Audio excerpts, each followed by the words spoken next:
never made it, but I know what it takes. I'm motivated by a mix of emotion. Got my statement, and I'm reading it slow so I can understand it fully. Appreciate my standing, go out of this world and right on time. Oh, never in my life have I seen the sky light up like this. I'm far away from Earth and I wanna know if you exist. Mission control, do you read me? Send me my coordinates lately. Mission control, am I drifting? Tie me to someone who will love me, yeah. Wait, I think I'll last a bit longer. Find another. Welcome everyone. Welcome everyone. Welcome everyone to another Ref Brandon and the Todd family YouTube video. Wherever you are, whatever you may be doing, thank you so much for making Ref Brandon and the Todd family a part of your day. We always greatly appreciate it. It is a Tuesday, which means that coming up tonight at 7 o'clock Eastern Time will be the first playoff poll of the season. I hope everybody is looking forward to that, and I hope you're looking forward to being shocked about a few teams either being higher than you expected or lower than you expected, because that will happen. So go ahead and get ready for that. If you have any early thoughts on the playoff poll tonight, what you think it will look like, please feel free to let me know. Today, I'm going to be talking a little about the NFL, since we just wrapped up another week of NFL regular season action with the Monday Night Football game from last night. And then we're going to talk about the complete, total, utter catastrophe going on right now with the Auburn Tiger Eagles, whatever they want to call themselves. But first, let's talk about the NFL a little bit. The Commanders defeated the Colts 17-16. And I think this year everybody's seeing how good of a coach Ron Rivera actually is.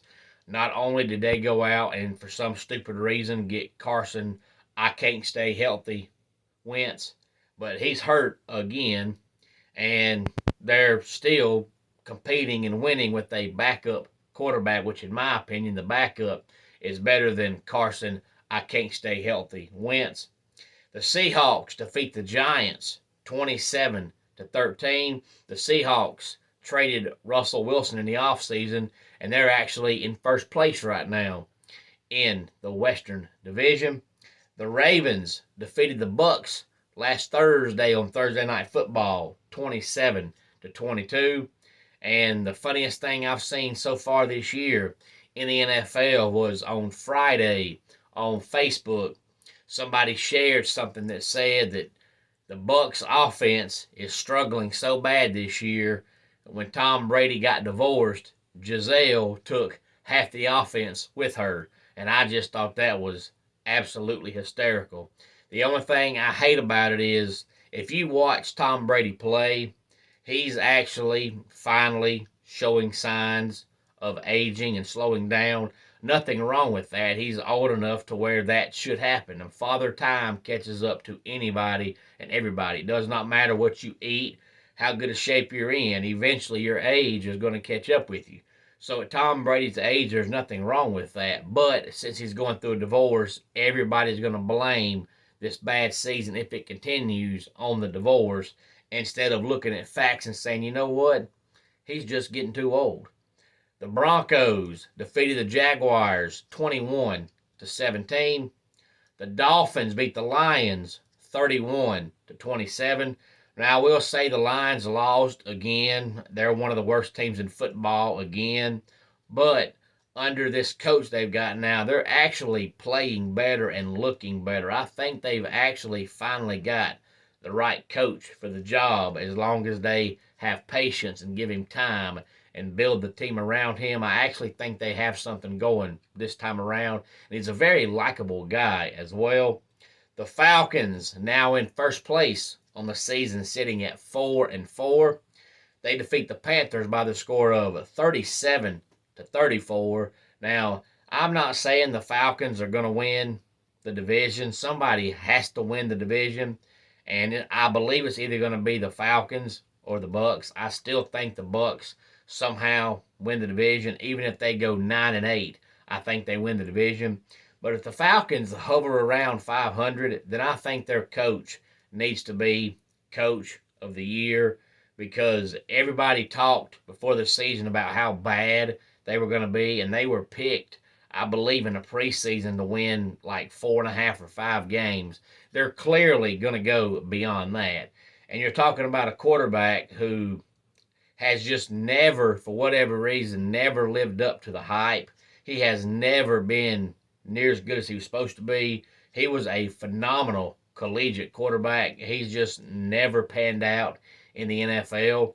And there's been a few games this year he's only had 120, 125 passing yards, but they're still winning.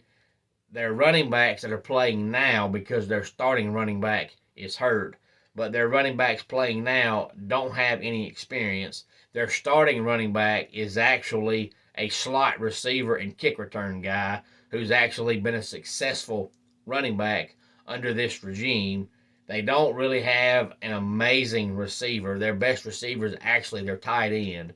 Their defense on paper is not supposed to be any good, and here they are, halfway point of the season, in first place. So I believe if this continues, their coach needs to be coach of the year. They have definitely overachieved and exceeded everybody's expectations. The Vikings beat the Cardinals by the score of 34-26. The Cardinals just look worse every single week now. The Cowboys had an offensive explosion by defeating the Bears 49-29.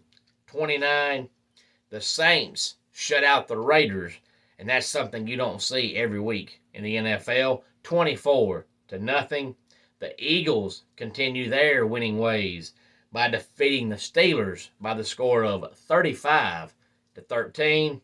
The Patriots beat the Jets 22-17. The Titans beat the Texans 17-10. The 49ers beat the Rams 31-14. And speaking of teams looking bad, the Rams just look absolutely pitiful.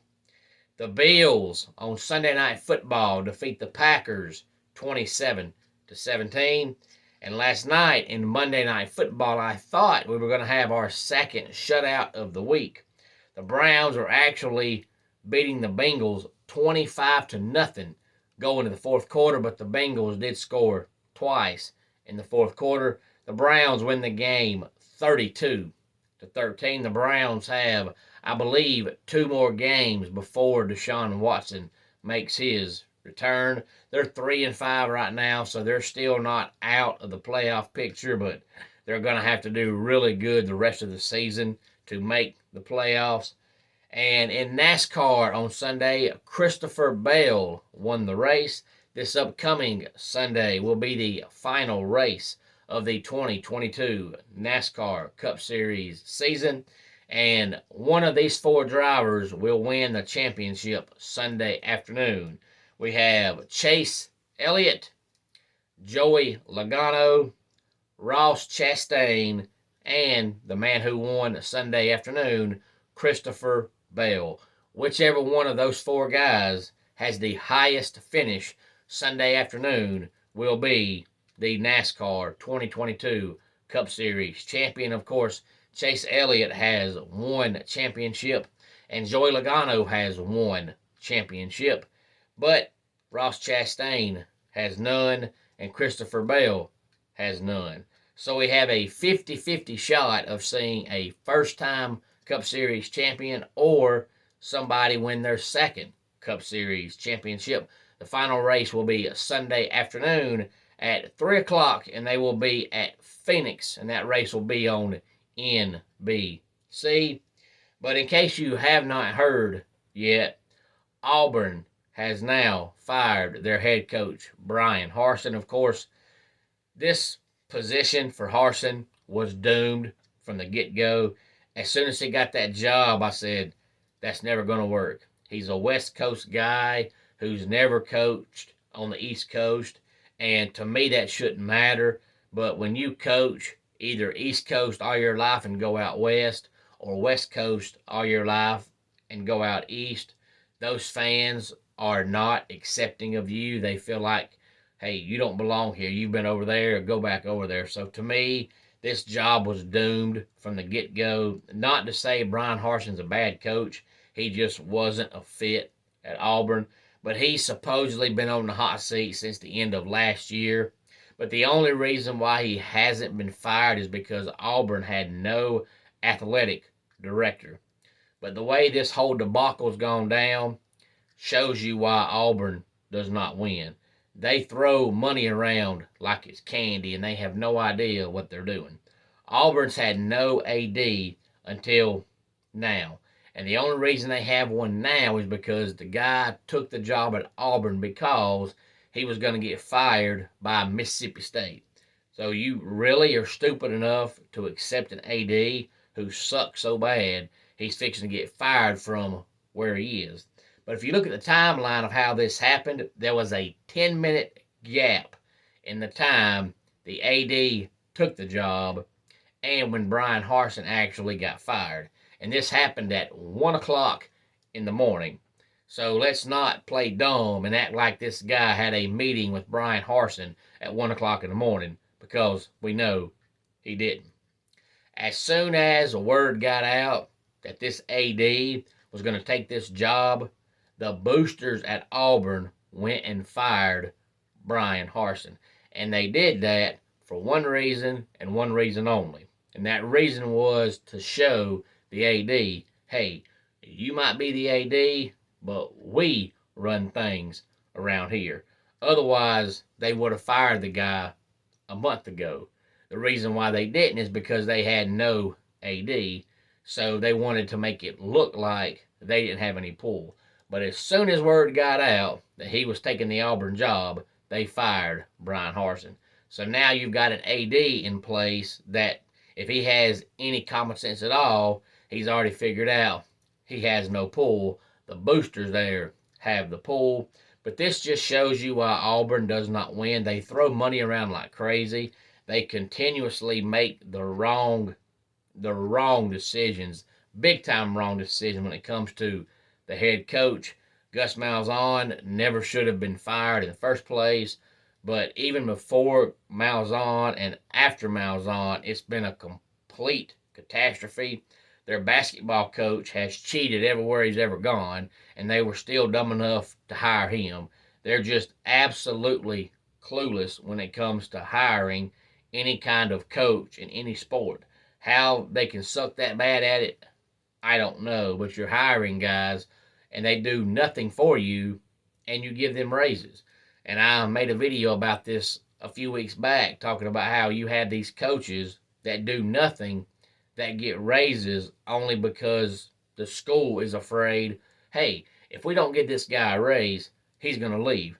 And now you've got Texas A&M paying Jimbo Fisher all this money to absolutely suck out loud.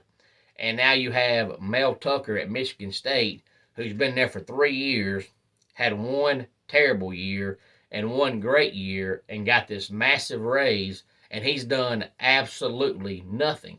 But for some reason, all these schools panic, and they see the 3 or 4 coaches who have actually achieved stuff, so they actually deserve a raise.